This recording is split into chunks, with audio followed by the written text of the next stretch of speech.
भारत माता की जय। मैं धीरे बोलूंगा और आपको तेज बोलना होगा।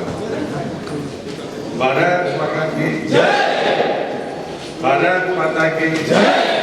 जय भवानी, जय स्वामी, जय भवानी, जय स्वामी। पुरंदर विधानसभा के इस मातृशक्ति के कार्यक्रम में उपस्थित बारामती लोकसभा के प्रभारी, पूर्व मंत्री, यशस्वी विधायक माननीय श्री रामजी शिंदे साहब, पार्टी के जिले के अध्यक्ष माननीय श्री गणेश लकड़ी जी, पूर्व मंत्री, पार्टी के वरिष्ठ नेता माननीय हर्षवर्धन पाटिल साहब, हमारे सक्रिय और जुझारू विधायक माननीय राहुल जी, प्रदेश के उपाध्यक्ष बाला साहब कौडे जी और सेवाले जी, अविनाश मोटे जी, महिला मोर्चे की हमारी सेक्रेटरी जिनकी हमने अभी बात सुनी, सम्मान्य सुजाता यादव जी, हमारे तालुका अध्यक्ष गंगाराम जी जगदाले, रंजन काका तावरे जी, धर्मेंद्र खांडे जी, संगठन मंत्री, धनंजय कामठे जी, मध्य हवेली मंडल के अध्यक्ष माननीय बाबा राजे यादव राव जी, जरन जी कामठे जी, और अभी जो सरपंच मुझे मिले विशाल कटके जी, वो पूर्व सैनिक भी हैं, उनके लिए करना चाहिए। मैं हृदय से उनको शुभकामनाएं भी देता हूँ, बधाई देता हूँ। यहाँ पर उपस्थित सभी पत्रकार मित्रों, आदरणीय बुजुर्गों, आदरणीय मातृशक्ति, मैं सबको प्रणाम करता हूँ।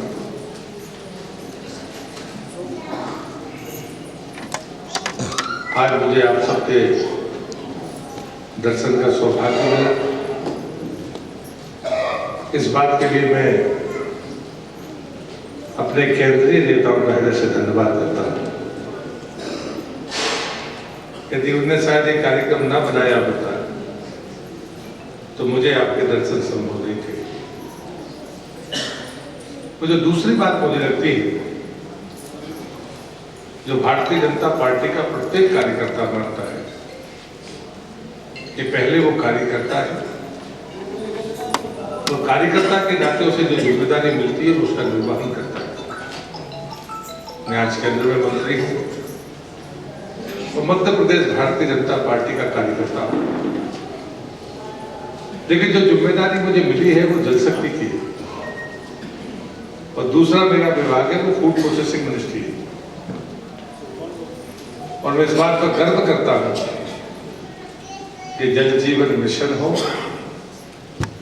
या फूड प्रोसेसिंग का क्षेत्र, ये मात्र शक्ति की सामर्थ्य पर और उसकी जरूरत, उसकी प्राथमिकता का सबसे अनुकरणीय उदाहरण है।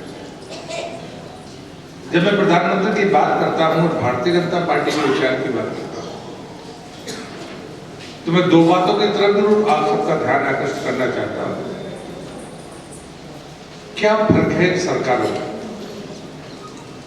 हम पार्टी के कार्यकर्ता हैं, पार्टी के पदाधिकारी हैं, पार्टी के जनप्रतिनिधि हैं, लेकिन कभी शांत चित्त से इस बात का मूल्यांकन करिए कि भारतीय जनता पार्टी, उसका विचार, उसकी कार्यप्रणाली, उसके नेतृत्व का सोच क्या है। तो मुझे लगता है कभी जीवन में थकान नहीं आई।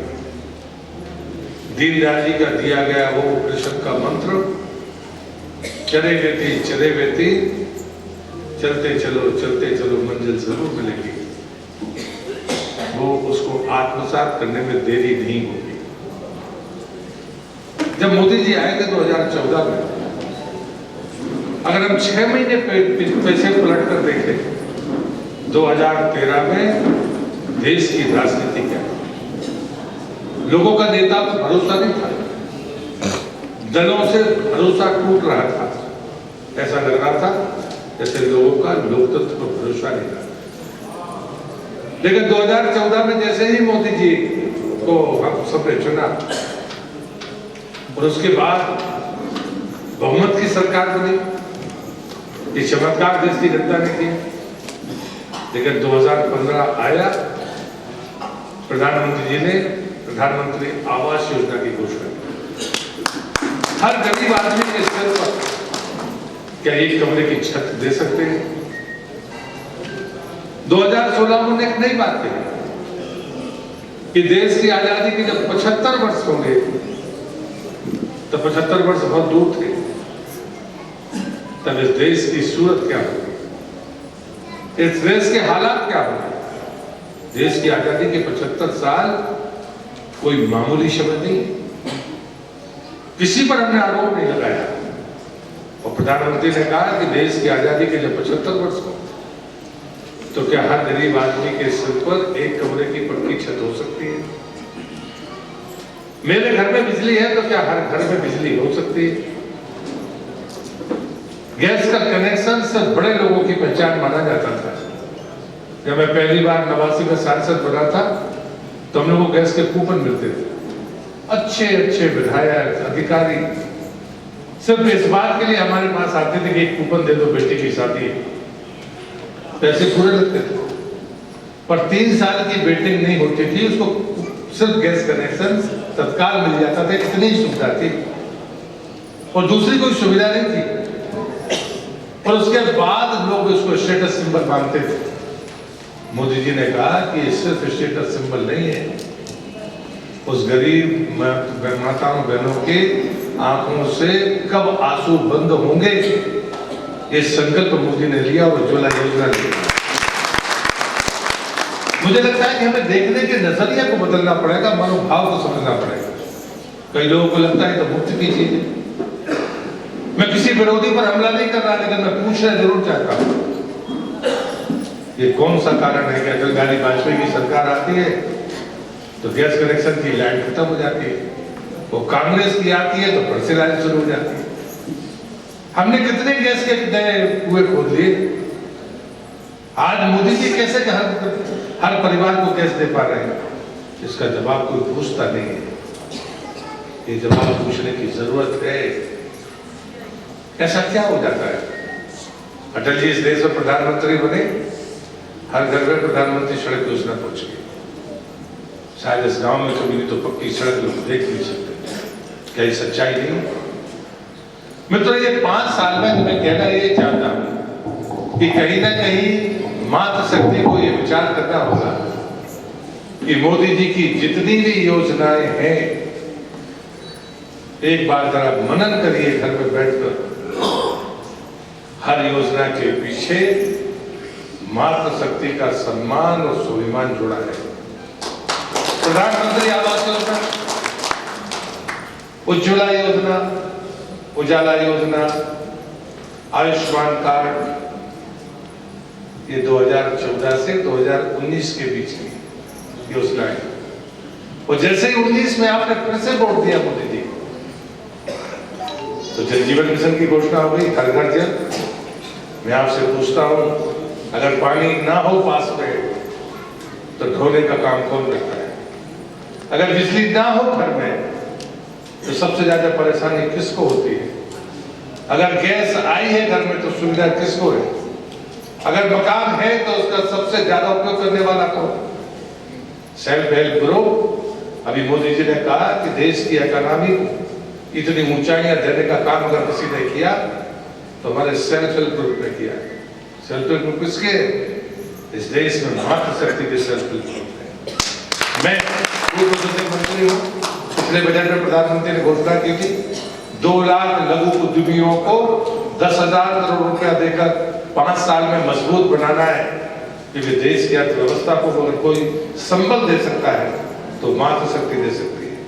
वो माताएं बहनें जो घर में रहकर दिन रात बड़ी पापड़ से लेकर खाने पीने के सारे सामान बनाती है। हमें सिर्फ ऑर्गेनाइज तो करना था, हमने मौका नहीं दिया। हमने जैसे ही उनको मौका दिया, आज वो दुनिया में अपना मुकाम हासिल कर रही, देश में नहीं दुनिया में अपना मुकाम हासिल कर रही। एक लिज्जत पापड़ ने अपने को ताकत का सामर्थ का एहसास करा दिया, लेकिन सरकारों ने उनको कभी ध्यान में नहीं रखा। लेकिन देश के प्रधानमंत्री मोदी जी बने तो उन्होंने कहा कि सेल्फ हेल्प ग्रुप को जितनी ताकत दे सकते हो, सिर्फ पैसे की नहीं, तकनीक की, प्रशिक्षण की, मार्केटिंग प्लेटफॉर्म की। और उस दिन गर्व का दिन था जब तमिलनाडु की एक समूह ने प्रधानमंत्री कार्यालय में अपना सामान पहुंचाया कोरियर से और उसको पेमेंट किया। मुझे लगता है कि ये चीजें हैं जो हमने कभी अपने चश्मे से देखी नहीं। कौन कल्पना कर सकता था कि ऑनलाइन प्लेटफॉर्म पर तमिलनाडु की कोई महिला जो सामान बनाएगी उसका उपयोग प्रधानमंत्री कार्यालय में होगा। यही तो कहते हैं प्रधानमंत्री। आयात को कम करने का सबसे बेहतरीन अगर कारण है, अगर हमने अपने स्थानीय उत्पादों को खरीदा, स्थानीय बने हुए सामानों का उपयोग किया, तो क्या बिगड़ जाएगा? ऐसी क्या जरूरत है? कुछ आर्टों को हमें ठीक करना होगा। अगर हमें आयात को कम करना है तो हम लाखों करोड़ रुपए बचा पाएंगे। और इसलिए मुझे लगता है कि चीजें तो हुई, और जो चीजें अभी अगला वर्ष मिलेट्स का वर्ष, मोटे अनाज का वर्ष प्रधानमंत्री के प्रस्ताव पर हुआ है। मेरे मंत्रालय से संबंधित है, ये अलग बात है, लेकिन महाराष्ट्र हो, मध्य प्रदेश हो, छत्तीसगढ़ हो, पहाड़ी राज्य हो, देश का कोई ऐसा राज्य नहीं है हमारे खान पान में मोटा अनाज हमारी आवश्यकता और जरूरत रही है, लेकिन हमने अचानक फैशन बनाकर उस मोटे अनाज को किनारे किया। आज दुनिया मान रही है कि मोटे अनाज से हम स्वस्थ जीवन की तरफ आगे बढ़ सकते हैं। हमने अपनी परंपराओं के खान पान को छोड़कर जो गलती की थी, उस गलती को हम कब सुधारेंगे हमें नहीं पता, लेकिन दुनिया उसकी तरफ आगे बढ़ रही है। और अगला वर्ष मोटे अनाज का वर्ष है। हम दुनिया में जितना मोटा अनाज पैदा होता है उसका 40% भारत पैदा करता है। अनाज हमारे पास है, बनाने की तकनीक हमारे पास है। जितने व्यंजन भारत में बनते हैं कोई दूसरा देश बना नहीं सकता, लेकिन दुनिया के इस खान पान, दुनिया में भारत के इस खान पान को पसंद किया जाता है। लेकिन चुनौतियां थी हमारे सामने कि हमारी गुणवत्ता, हम चूल्हे पर रोटी बनाते हैं, कोई विदेशी को खाने में लगता है कि ये हाइजीनिक है कि नहीं, ये हाथ से बना रहे हैं, वहां पर मार रहे हैं कि उनके सामने समस्या है। मार्केटिंग और ब्रांडिंग दूसरी चुनौती, प्रधानमंत्री ने उस पर भी काम किया कि कहीं ना कहीं इसने कहा कि उन माताओं बहनों को तकनीक दो, जो जैसा चाहता है वैसे देना। अभी कल मंत्री परिषद की बैठक थी, पहली बार देश की आजादी के 75 साल पूरे हुए, अमृतकाल चल रहा है, और अभी प्रधानमंत्री जा रहे हैं, और इसी नवंबर के महीने में एक यश भारत को मिलने वाला है, जो देश की आजादी के 75 साल में भारत को कभी नहीं मिला। पहली बार G20 की अध्यक्षता भारत को मिलने वाली है। मोदी जी उसको लेने के लिए अभी इंडोनेशिया जा रहे हैं। साल भर एक कार्यक्रम चलेगा। जब ये साल भर कार्यक्रम चले तो प्रधानमंत्री जी ने क्या कहा? प्रधानमंत्री जी ने कहा कि जो स्नैक्स होंगे, जो हमारा उनका भोजन होगा, उसमें अनिवार्य रूप से हमारे मोटे अनाज के ही व्यंजन होंगे। जहां पर भी जिस भी राज्य में जाएंगे, अभी तक दिल्ली आकर लोग लौट जाया करते थे, देश के लगभग 80 शहरों में दुनिया भर के लोग आएंगे और वहां पर अपनी मीटिंग करेंगे। उन्होंने कहा वहां का लोक नृत्य, वहां का भोजन, वहां की हमारी वेशभूषा, वो सारी दिखनी चाहिए। राज्य सरकारें जितनी सामर्थ हो उन विदेशियों के सामने अपनी इस परंपराओं को सामने रखें। कोई होगा ऑस्ट्रेलियन में, वो हिंदुस्तान की धरती पर आए तो यहाँ पर भारतीय होकर वापस जाए, ये भाव भारत की धरती को। एक एक चीज पर आज दुनिया जिस प्रकार से अशांति के दौर में है, एकमात्र आस है भारत। एकमात्र आस अगर किसी के प्रति रुचि है, किसी के प्रति आग्रह है, कोई जुड़ना चाहता है तो भारत से जुड़ना चाहता है। और ये G20 का प्लेटफॉर्म हमको बहुत बेहतरीन मौका दे रहा है। प्रधानमंत्री ने अमेरिका से भी कहा, रूस से भी कहा, ये युद्ध का वक्त नहीं है, ये कहीं ना कहीं जीवन बचाने का समय है।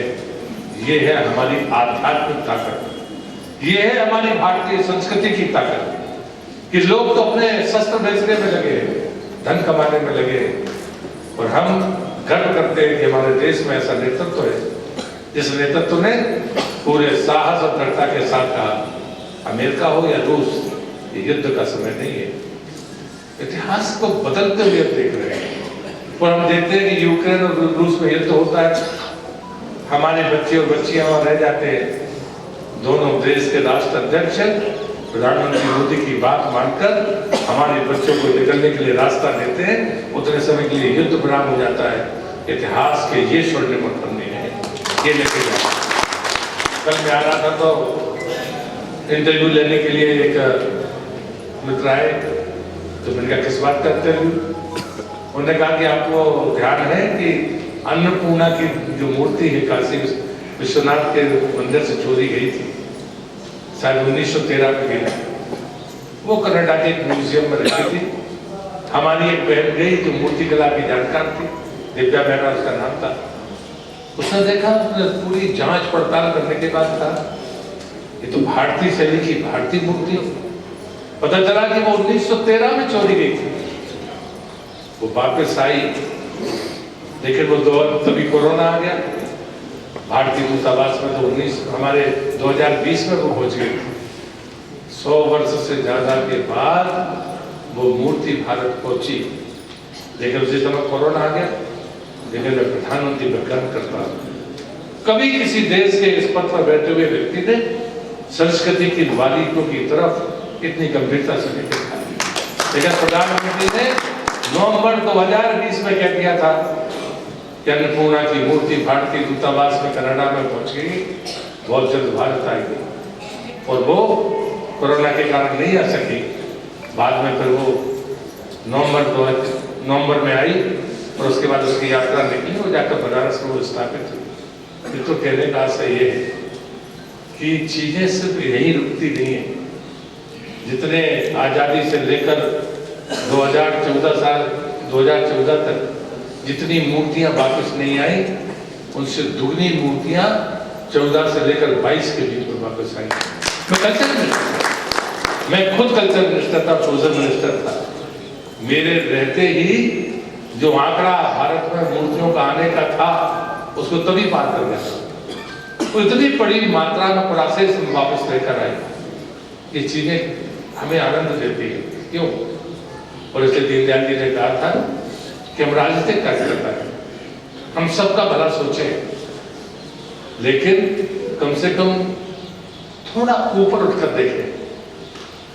ये जो हम अपने साधनों से खुश होने के लिए सोचते हैं, तो दीनदयाल जी कहते थे उनका एकात्म मानव दर्शन का जो मुख्य उद्देश्य था वो यही था कि हम सब मिलते हैं, सब सुखी होना चाहते हैं, खुद भी सुखी होना चाहते हैं, हम दूसरों को भी सुखी देखना चाहते हैं, आने वाली भी पीढ़ी सुखी हो, इस बात की भी गारंटी देना चाहते हैं। और उसी का परिणाम है कि हम आज दुनिया को शांति की बात कर पा रहे हैं। अगर सिर्फ हमको अपना भला देखना होता तो हम यूक्रेन और रूस के युद्ध को रोकने की बात नहीं करते, हम अमेरिका को रोकने के लिए नहीं कहते। ये सच्चाई है। दूसरा उदाहरण मैं दूंगा कोरोना का। दीनदयाल जी का विचार छोटा विचार नहीं है। भारतीय जनता पार्टी के कार्यकर्ता की यात्रा और उसका विचार सामर्थ्य छोटा नहीं है। वो सिर्फ अपने बारे में, अपने देश भर के बारे में नहीं सोचता, हम दुनिया के बारे में सोचते हैं। उसे G20 के नीचे लिखा है वसुधैव कुटुंबकम, ये पूरी दुनिया हमारा परिवार। लेकिन ये सिर्फ हमने कहा नहीं, ये सिर्फ हमने लिखा नहीं, बल्कि जब कोरोना का दौर आया तो हमें इस बात पर गर्व करना चाहिए। और कोई भी राजनीतिक विरोधी अगर हमारे विचार की तरफ उंगली उठाए तो उससे पूछना कि ये है भारतीय संस्कृति की सामर्थ्य। ये दुनिया में भारत के अलावा किसी दूसरे देश का नाम बताइए जिसने कोरोना में किसी और की मदद की हो। एकमात्र देश है भारत जिसने 150 से ज्यादा देशों को दवाइयां दी। उसमें सामर्थ्यवान अमेरिका भी है और जरूरतमंद ब्राजील भी है। 150 देशों को हमने तब दवाइयां दी है जब हमें दवाइयों की जरूरत थी। हम 120 करोड़ की आबादी के देश से, हमको जरूरतें थी, लेकिन हमारे संत ऋषि और मुनि कह गए यदि 2 रोटियां पास में हो तो एक भूखा कोई सामने आ जाए तो उसको देना, एक से खुद काम चलाना। उन्हें पता था हमारे मनुष्यों को, एक रोटी से किसी का पेट भरता नहीं, लेकिन साथ में ये भी कहा 2 रोटी है और कोई भूखा खड़ा है तो एक उसको देना, एक से खुद काम चलाना। ये कहना आसान है, इसको करना कठिन, लेकिन देश के प्रधानमंत्री ने ये करके दिखाया। ये है हमारी ताकत, ये है हमारी। उधर राजनीति सिर्फ इतनी ही नहीं है, राजनीति है कि अब वर्तमान को भी देखे, भविष्य को भी देखे, आने वाली पीढ़ी के भविष्य के बारे में भी चिंता और मनन करें। जो लोग राजनीति में धन और वैभव के आधार पर ताकत दिखाना चाहते हैं, ये राष्ट्रीय कार्यकर्ता नहीं हो सकते। जो लोग व्यापार करते हैं उनसे हमें आपत्ति नहीं, लेकिन जो व्यापार के नाम पर परोपकार की बातें करते हैं उनसे जरूर हमें आपत्ति है। लेकिन निश्चित तौर पर पार्टी के नाते मैं ये कह सकता हूँ, एकमात्र देश में भारतीय जनता पार्टी ही है जहाँ पर नेतृत्व परिवर्तन होता है तो नेतृत्व परिवर्तन में पता नहीं होता कि कौन बन जाए। तो कुछ लोग ऐसे हैं कि जिंदगी में तय नहीं कर पाते कि किसको बनाएंगे। हमारे यहाँ बूथ पर काम करने वाला कार्यकर्ता भी जिले का और प्रदेश का अध्यक्ष बन जाता है, देश का अध्यक्ष बन जाता है। ये भारतीय जनता पार्टी है। और इसलिए मुझे लगता है कि हम अपने क्षमताओं को बढ़ाएं। क्षमताओं का मतलब सिर्फ धन को बढ़ाना नहीं होता, सिर्फ शरीर को मजबूत करना नहीं होता। हम अपने मन की सामर्थ्य को भी बढ़ाएंगे तो बेहतर से बेहतर काम कर पाएंगे। आज हम अपने पंचायत में काम कर रहे हैं, फिर जिले में काम करेंगे, प्रदेश में काम करेंगे, देश में काम करेंगे, तब भी हमारी यात्रा रुकेगी नहीं, क्योंकि हम पूरी दुनिया को अपना परिवार मानते हैं। और इस नाते मुझे लगता है कि भारतीय जनता पार्टी में काम करने वाले आप भाग्यवान और यशस्वी कार्यकर्ता जिनसे आज मुझे संवाद का मौका मिला है, मैं आपसे सिर्फ एक ही विनती करने आया हूँ। और ये संकल्प देश के प्रधानमंत्री का है, ये संकल्प देश के राष्ट्रीय अध्यक्ष का है, ये संकल्प यहाँ पर बैठे हुए हम सब लोगों का है कि 2024 में बारामती में लोकसभा का कमल संसद में पहुंचेगा। इस बात के लिए हमें आप और संकल्प सिर्फ मन से नहीं होता, संकल्प की पूर्ति के लिए कुछ करना होता है। आज से हम करना शुरू करें। मेरा विश्वास है विजय श्री आपका इंतजार कर रहे हैं। उन सब के पराभव का अंत का समय है और हम पद लेकर कोई अहंकार से उछलने वाले लोग नहीं हैं। जो जीत कर जाएगा वो इन्हीं योजनाओं में किसी गरीब आदमी की मदद करेगा। हम उस गरीब आदमी को बिना मांगेंगे। हम उस कार्य प्रणाली के लोग हैं जो मांगने के बगैर देने के आदि हैं। मैं लोगों से पूछता हूँ, मैं अपने लोकसभा में भी जाता हूँ, आप भी जाएंगे, कभी पूछिए क्या किसी ने प्रधानमंत्री आवास के लिए मोदी जी को कोई आवेदन दिया था क्या? उज्ज्वला गैस के लिए कोई आवेदन दिया था क्या? पहले तो नेताओं पे खूब चक्कर लगाते थे लोग, आवास योजना का मकान मिल जाए, हमें गैस का कनेक्शन मिल जाए। लेकिन मोदी ने कहा कि मांगना ना, गरीब आदमी को या जरूरतमंद को मांगना ना पड़े और सरकार और समाज उसको दे दे, ये हमारे यहाँ कहा गया है कि दान भी देना है तो हाथ पता नहीं चलना चाहिए कहाँ से गया था। मुझे लगता है कि चीजें वही है तो भारतीय विरासत को हमारे भीतर बिठाए हुए हैं और ताकत भी देती है। वो ताकत आप सब में है और मैं मानता हूँ उसी ताकत के दम पर हम अच्छा सोचने वाले लोग, परोपकार करने वाले लोग, जरूरतमंद का सम्मान करके उसकी पूर्ति करने वाले लोग हैं। हम सबको भी वो सामर्थ्य है, उस सामर्थ्य को जगाइए और आज से ही चलना प्रारंभ करिए।